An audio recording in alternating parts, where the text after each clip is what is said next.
everyone, I'm Tanya. And I'm Jason. And we're from the Board Game Nook. Today we're going to talk about Scare BnB. It is a micro game and it is made by Hezekiah and Richard Harrimann. It's 2 to 4 players, 10 to 25 minutes, plays ages 5 and up, and is coming to Kickstarter May 20th. Scare BnB is a micro game. It's really easy to teach, learn, set up, and also play. Yeah.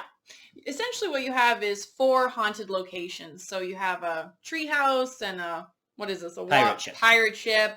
You have 4 locations total that are haunted, and you have guests, 3 guests each that are in these haunted locations that you're essentially just trying to find a way to have them escape.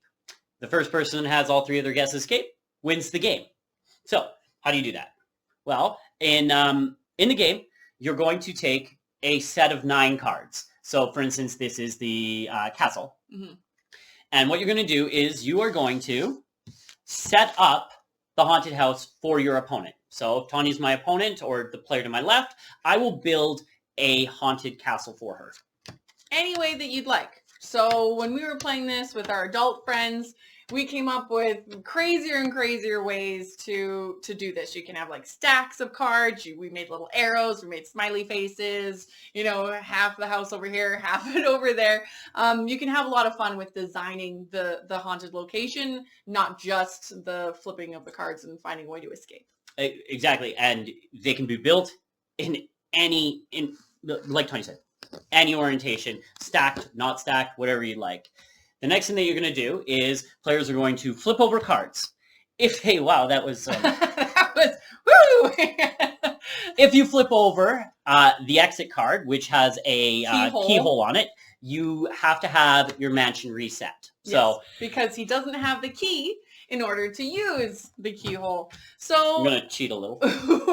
So essentially, the other person can rearrange your haunted location once again, and then you are flipping a card, trying to find the key first, then the keyhole. If you find a card that doesn't have either of those on it, it's really just kind of a space on the card. No big deal. Nothing happens. People just go around the table flipping their own cards in their own location. So flipping this one, there's nothing on it. It's just the artwork is amazing.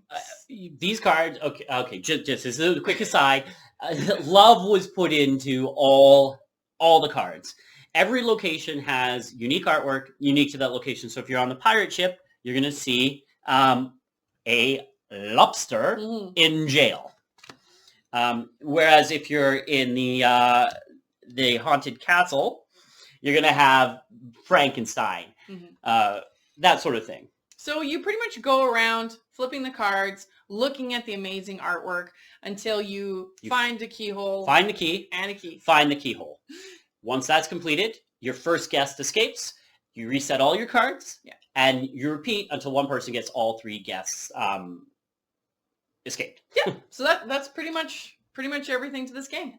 There is also a fantastic video tutorial on how to play. If you have any questions or whatever, or any concerns, you can just watch that after this video. Yeah, that's right.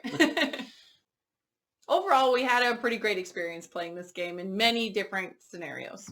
Yes, we played, well, let's start with our adult friends. So we set it up as sort of like an in-between game, in between our 2 larger titles for the night, and we played it. It was exactly what it needed to be. We were floored with the artwork. Truly, that was my most favorite part of playing this game, was to just look at all the super, super intricate details on all these cards. They were lovely to flip over and experience for the first time, and then second and third times. And then I would say it was a lot of fun with also like setting up each other's houses.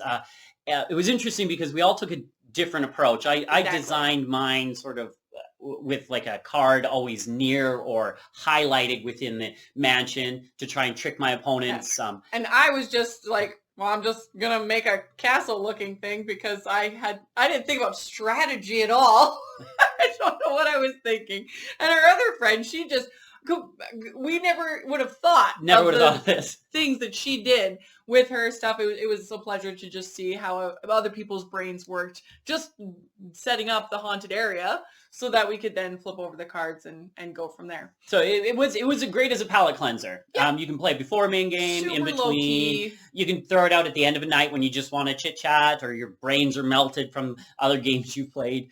But then we played with my nephew. Yeah. He's 9 years old, and he was shaking literally with excitement. We got him pretty ramped up. I mean, really, there's not a lot of meat and potatoes to this game. There's not a lot of like crazy depth. You just flip a card, and if there's nothing on it, you go flip a different one. If there's a keyhole before a key, then you reshuffle. Like that's it. There's really not a lot of crazy things going on. So imagination is key in this game. He was setting up my mansion, and which was a lot of fun for him. He just he took extra time and care where he placed the cards, and he was really excited, and because he knew which one was the keyhole that he didn't want me to pick, and he was just like, ah! Very bad poker face, that kid. And when I was playing with him, I definitely encouraged him, and like, so when I picked the exit, I was like, oh no, how could you do this to me? and then he was just laughing and having so much fun, and he loved rebuilding it. And he wanted to play it again and again, and I think, we did. So yes, both instances, for different reasons. Yes, it was a really good game. Our final thoughts. This game is great as like we said, palate cleanser. It's perfect to just grab, set out. It does exactly what it says it's going to do. It's a micro game. Each player only gets 9 cards. It has a very small footprint, so you can take it anywhere. And literally anybody can play it. Anybody, yeah. Yeah. So with that being said, for adults, the artwork and the bluff, double bluff, you can make it interesting enough. This is not going to take, 25 minutes. That's on the long, no.